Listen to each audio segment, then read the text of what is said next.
Okay, so we're going to go over some core strengthening exercises as you are recovering from giving birth and trying to get those muscles strong in your core that have weakened during childbirth.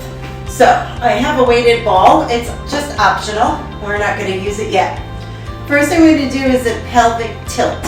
So your feet are flat on the floor. It's very hard to see. It's a very small exercise. And all you're going to do is tilt, feel where your hip bones are, and you're going to just tilt up. So you can do a little squeeze of the glutes and lift. It's not a bridge where your butt comes off the floor. We're going to get to that. It's just a little bit of a tilt so your tailbone is still connected to your floor or your mat.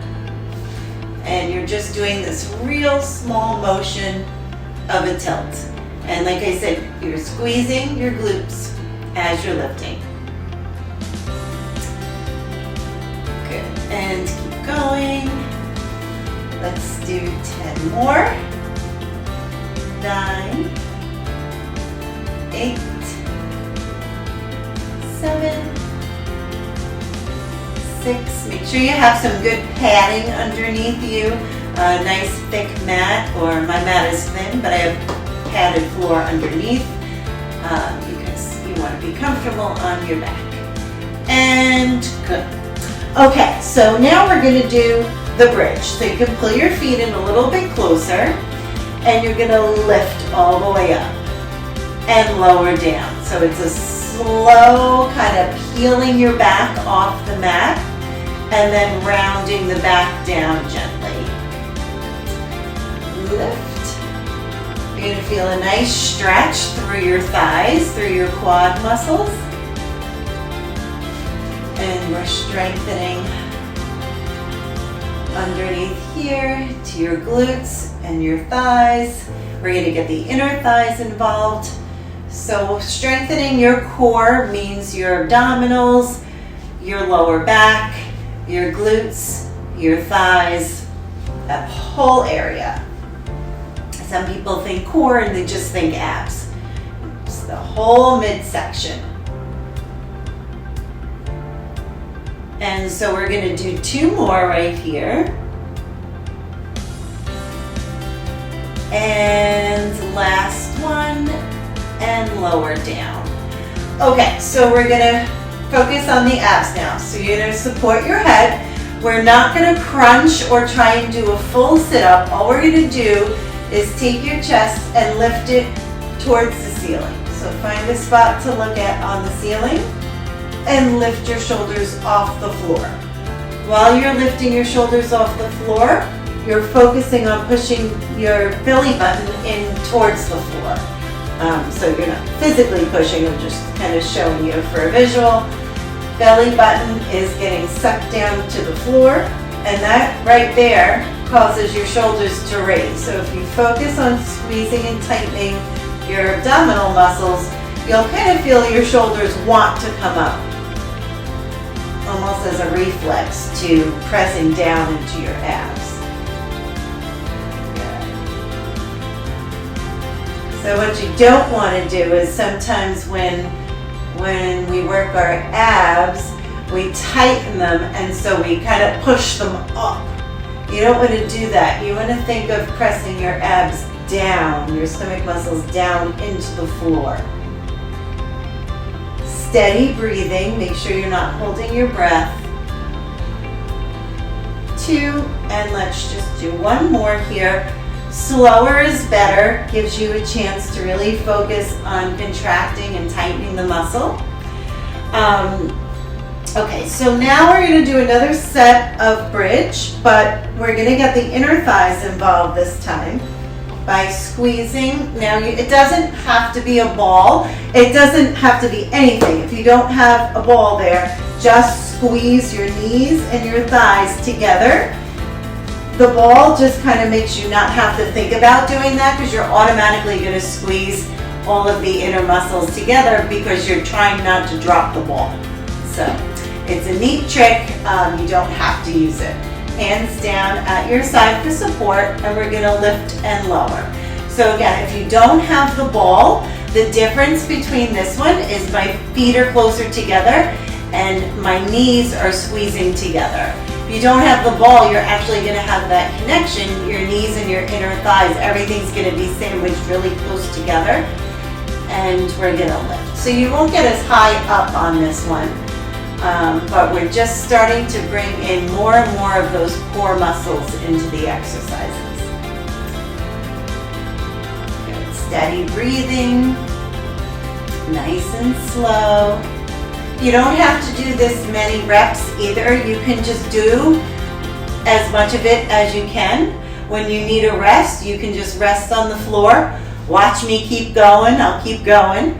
And pick up as you can. As you do the workout more and more, you'll find that maybe you could only do 3 reps with me, and then a couple of weeks down the road, you're able to do all of them. So just take it at whatever comfort level you're at right now.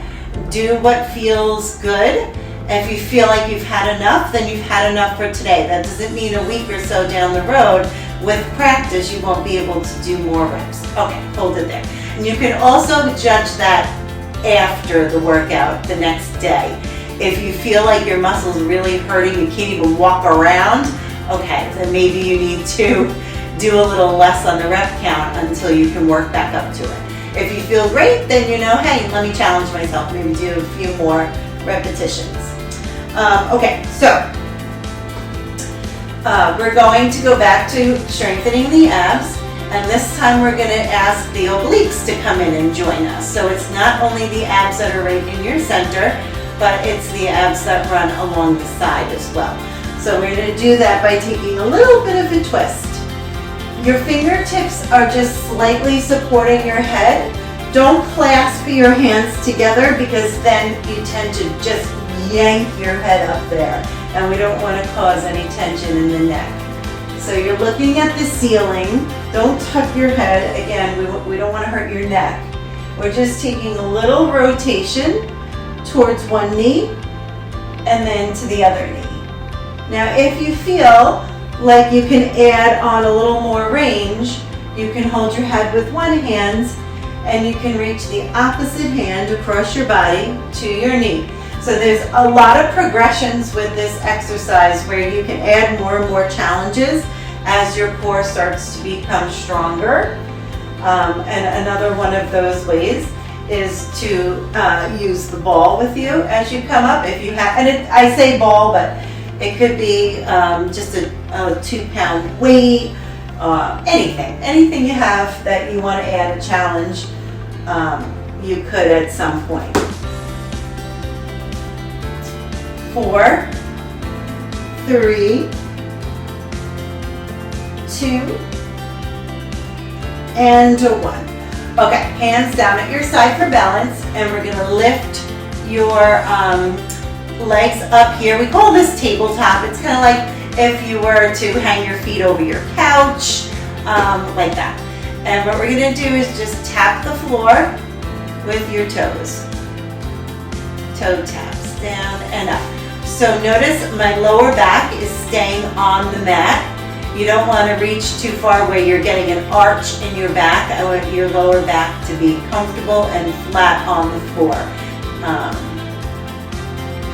so that you don't get any discomfort in your lower back.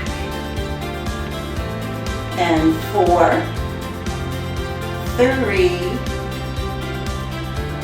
2, and 1. Good, and bring it down and rest. Okay, so we're going to do next a bicycle. Same rule applies. You want to keep your lower back on the floor. If you go too far out ahead of you, you'll find your lower back will start to lift and you might feel uncomfortable. So we're going to keep it small to start. This is also like with most exercises, there's a progression. You can start small range, keep everything really close into your body. And then as you become better and better at it, and you get stronger and stronger, you can make the circles bigger and you can reach further out in front of you. But we want to start slow and then build as you get stronger. And rest. Okay, so I'm just going to give you one more, and I'm going to call this one optional because depending on where you're at and what your strength level was like even before, this might be hard or not, I don't know. So just a modified plank here. And so when you're holding in this position, and I have the knees down, right, here's your full plank. I wouldn't suggest doing that right away. Knees are down on the floor, and you should just feel the tightness in here, right in your belly. Don't arch your back. If you start to feel like you're dipping down like this, then it's time to take a rest. And you can just kind of sit back on your feet and take a stretch, and then you can try and crawl it out again and just hold here, and this will strengthen all your core muscles here in a modified position so that you can progress with it as you go. So you'll progress by maybe lifting the knees at some point in time into a full plank, but you can also progress in the amount of time that you're holding it, right? So in the beginning, you may only be able to hold your plank for 5 seconds, 10 seconds, as it's a good way for you to judge too if your muscles are getting stronger in your core, because you'll notice that you're able to stay in the plank a little bit longer. But again, just keep everything modified. Don't try and go from 0 to 60. Take your time with it and allow your core muscles to build strength over time.